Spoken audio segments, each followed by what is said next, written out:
You need to wait for a manager to let you go home, okay, by user Brooklynnesqueer.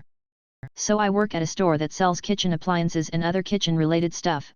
Normally when we're supposed to leave or go on break we're supposed to tell our manager. I was helping a long line at cash and had already been there for 8 hours and assumed they had someone to cover me.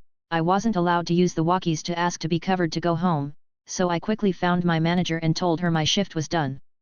She got really pissy at me and said, "Could you really not stay a few more minutes?" I tried to tell her I thought you had someone to cover me. "I can stay if you want." She then replied, "No, just go, but next time you need to wait for a manager to let you go home." Record scratch. This was never a rule. I asked other people who've worked there for years and they agreed that it wasn't a rule. I worked again a few days later and the store was empty. My shift was over and was about to ask to go home. Then I remember what my manager told me. Cue malicious compliance. I continued to wander the store and slightly fix shelves, making sure I was near my manager. After about 2.5 hours she said, "You're still here, why haven't you gone home?" I replied, "You said I need to wait to be told to go home." My manager looked at me as though she was mentally kicking herself. "Just go," she said. I clocked out and that's how I got paid an extra $30 for doing literally nothing. Holy crap, this post blew up. I wanna answer a few questions and comments I see y'all have been making. 1. Are you only making like $12/hour?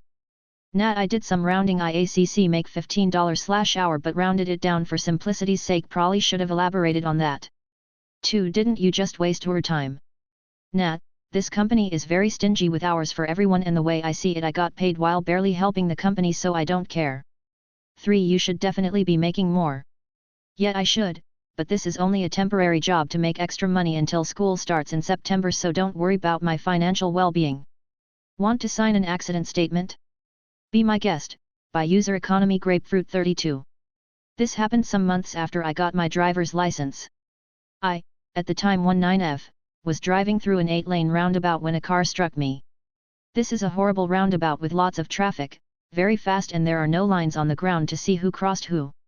Anyway, I get out to see the damage and the guy driving the other car comes out screaming at me, cursing and yelling that I am a stupid girl. It's my first accident and I'm scared and almost want to cry from the shock of the accident, but my little cousin is in the car and I don't want to scare her.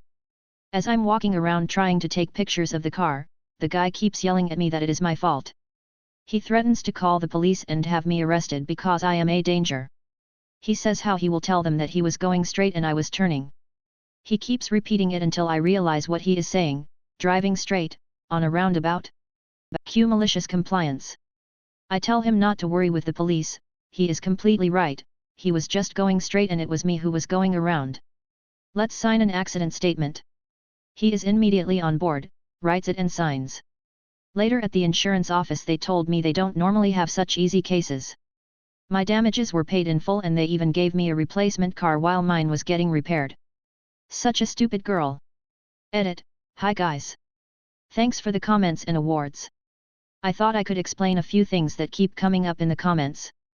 He didn't go straight through the middle on the roundabout, he sort of went tangent to the inner circle, if that makes sense. The shortest route crossing all lanes, which could have ended much worse, came in straight to the inner lane and then tried to leave straight out. I know it's hard to imagine if you've never seen a 6 to 8 lane roundabout. No, I'm not going to post the sketch. Sorry, guys, I think the comment section would turn into a traffic debate about who was at fault, etc. It is not in Paris. Lady doesn't want a drink for her food, so has to pay for each item individually, by user Snadsnick7. I worked at a KFC for about 6 months as my first job, and this happened towards the end of my stay. One of our managers, who I'll dub J, is pretty strict with us in order to keep up with time and company policy, but we didn't mind as he usually worked online with us, rather than sit in the office all day. And he does not have patience for rude people.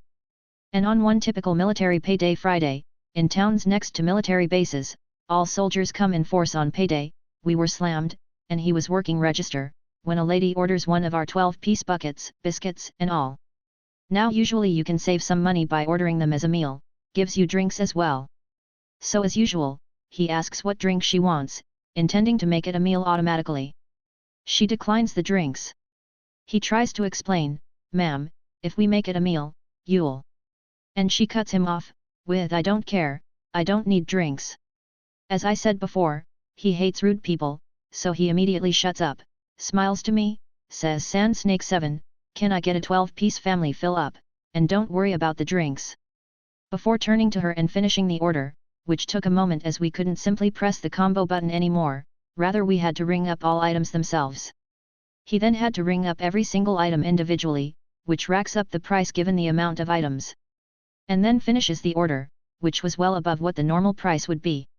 It initially went off without a hitch, but unfortunately for us at the time, retelling a funny story later wasn't really a thought at the time, rather we just wanted to keep the line moving. The family behind her ordered another 12-piece family fill up, but they ordered the combo. As Jay was finishing up the second family order, the first one stepped aside to check the bags for everything, then they hear the price. Jay rang the second family for almost half the price of theirs, and she storms over. How come theirs is so cheap? We ordered the same thing.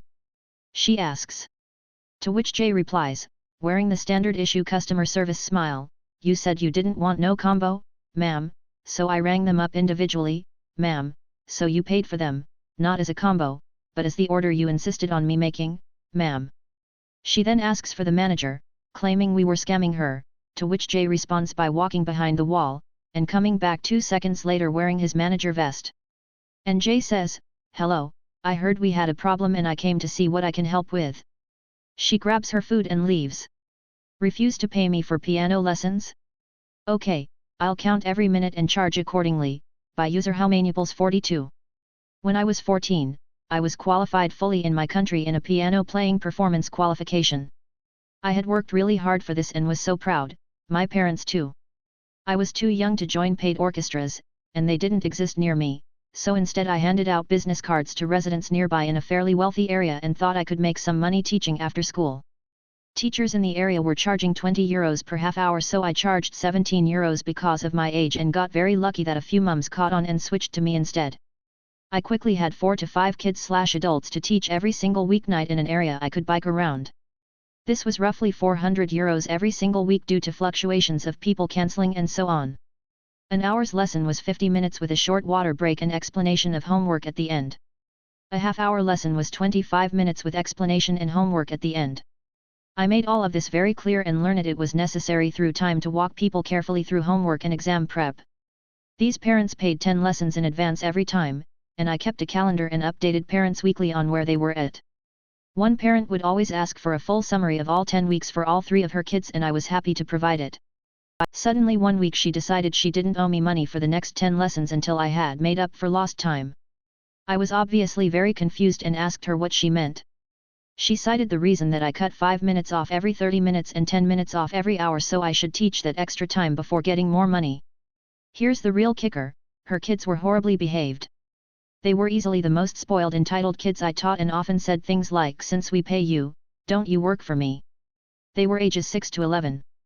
She had also referred me to a lot of other parents, so I was concerned about my jobs. Because her kids behaved badly and didn't do homework, I always spent extra time on them, 5 to 10 minutes per week because they needed it. But okay, sure, you want me to work that time? No problem. So I decided to tell this mother from now on I would set a timer and charge every minute on that timer and show her when I clicked it on and off, and gave a huge apology. You can imagine her shock at the end of the 10 weeks when she saw that the kids' combined 30 hours was actually more like 36 to 37 that she had to pay. She never bothered me about timing ever again and rushed through every homework or exam prep explanation, getting me out of the door, laughing face. TLDR, Mum got what she deserved, questioning the time I was teaching her kids when in fact I had been most generous with them. I made her pay all the hours with a timer. Take a pay cut and lose benefits or be fired. Okay, have fun reworking your entire system, by user not Lagrange. Long-time lurker, first-time poster. Using alt account for privacy concerns. Anyways, on to the story. I work as a logistical consultant and have done so for the past 7 years. Most of my work is short-term contracts to update/optimize logistical systems for manufacturers and delivery businesses. I do have a couple of long-term contracts with repeat clients, and this story is about one such client. I got a job offer 6 years ago with a friend who inherited his family's machine shop. His father is a brilliant man but not business savvy in the slightest, and the entire business was teetering on bankruptcy. My main job there was optimizing the production method for both existing contracts and future contracts. This was my first long-term contract, but I had been doing similar work for a few years and had gotten a couple of patents for producing some intricate parts before getting this job. In the contract negotiation, I made sure that any patents developed in the course of my work would be retained completely by me. The contract term was 5 years before re-evaluating. It took a lot of time and work, but the company became rather successful. Especially considering the condition my friend inherited it. The 2020 happened, and after about a year of trying to stay afloat, my friend sold to some entrepreneur who wanted to get into the industry. In the months prior to the sale, the new boss was trying to familiarize himself with the business. Being in charge of logistics, I had given him a tour of the place and informed him of the patented methods used. This was happening right around the time my contract re-evaluation was supposed to happen, and I asked whether I'd be negotiating with him or the new boss. He realized I didn't want to be stuck in a contract. I would negotiate with him if he wasn't gonna be my boss, and he assured me that he'd make sure my new contract would be negotiated with the new boss. The new boss started restructuring and laying off most salaried employees and cutting benefits like vacation and sick time as soon as the acquisition went through. I was not a fan of this new boss, since he, in addition to this, was an ass with zero experience and refused to acknowledge that fact. He did not understand what exactly my job was and thought it was unnecessary. I could tell he was just waiting for my contract negotiation. Fast forward about a month into the new regime and enter the shit show that was my negotiation. He was of the opinion that I was overpaid and inefficient. He all but said that I was unnecessary. My only options were to either essentially become a part-time contractor with an effective 70% cut to what I was making and none of my benefits, or be fired. When he gave me the ultimatum, I was beyond shocked. I immediately contacted my lawyer and he told me the contract was absolutely insulting. Needless to say, I chose option 2. Over the course of my time there, I had filed 2 patents that were extensively used by the company. With shorter contracts, I typically negotiate for better royalty rate than benefits or salary, but since this business was both with my friend and supposed to be long-term, I opted for negotiating benefits. About a week after the negotiations were completed, I told the new boss we'd need to discuss royalties before my term was officially over. He was not amused and was dismissive. After enough pressing from me, we had a meeting with lawyers present. What's important to know is that one patent is extensively used in the production of an electrical device for the company's biggest client. The royalties deal written up by my lawyer was the standard one I use for most companies, which is more expensive than my previous contract. New boss was shocking and fuming, saying how this was completely ridiculous and bordering on extortion, considering how much more expensive it would be and how not being able to use the patent would mean he'd lose clients while shifting production methods. I told him that he had in total 6 months of time to figure out what it was that I did and to familiarize himself with the company, and the fact that I had told him when I gave him the tour that I was the patent holder. He also could have asked for a quote and my usual rates. The first meeting ended very abruptly after this, and 3 days later he came with an insulting counter offer where I'd be employed again but with far less benefits than I originally had. I told him I don't want to work for him and that he either pays my rate or change production methods. This would entail replacing a lot of tooling and equipment and retraining workers. He threatened to sue and got rather belligerent, so I told him I'd see him in court if that was the case, otherwise he knows my offer and has my contact info. He quickly realized that even in the unlikely event of the court deciding in his favor, that he'd still lose a lot of money in legal fees. After the meeting, I told my lawyer to draft a cease and desist and have it ready for when the contract expires. New boss started looking for my replacement. He had not stopped production or even told the clients about it during this time period. The day after my term ended, I sent the cease and desist letter and production stopped. He lost most clients, most employees just jumped ship, and last week declared bankruptcy. Hope he learned his lesson, never screw over the logistics guy. Edit 1. First off, I did not expect this post to get as much attention as it has. And I'd like to thank all the people who've commented, upvoted and downvoted, and given me awards. I don't really know what the awards do, but I appreciate them nonetheless. And to all the people who've messaged me, it's incredibly flattering the interest you've shown in my work. Logistics is not the sexiest field and I rarely get to talk about it outside professional settings. Now on to the reason I'm writing this. As a lot of comments pointed out, the entrepreneur, who for simplicity will be called Bob, seemed both stupid and ill-informed of what canning me would do. I had not really thought about this, as I had checked out of the issue after my contract negotiation with Bob. I wasn't even required to come in for the last 2 weeks, so I did not. I have asked my friend and some co-workers who stayed on after I left about what the plan was. My friend told me that he informed him both in writing and while in discussions of the patent issue. Bob was not especially concerned and told him that he's had to deal with proprietary complications before. The warehouse manager and head bookkeeper informed me over lunch yesterday that Bob had hired a patent lawyer to find out what exactly would need to be changed to the process to no longer be infringing. This sort of thing is common in the pharmaceutical and chemical manufacturing industry to renew patents for corporate interest. The warehouse manager was told increase production and create a surplus before my contract expired so that the line could be modified and the orders for the clients could be filled while he had talks with the clients. However, the only people still employed that had the necessary information to help the technician change all the machines was the warehouse manager and the floor manager. Between the lack of hands, unexpected complications in implementing the modifications, and having only 2/3 of the floor machines actually working, the surplus had run out and the orders could no longer be filled. The client, who apparently, the bookkeeper said the only one who knows the specifics is the client and Bob, agreed verbally, but not in writing, to the change in the product and the possibility of not receiving full orders as the production line was modified. The mounting economic pressures lead to the bankruptcy. So Bob was not a suicidal dumbass, he just overestimated his abilities. My lawyer has contacted a friend of his who specializes in bankruptcy law and I have talked with 2 of the previous clients about the situation.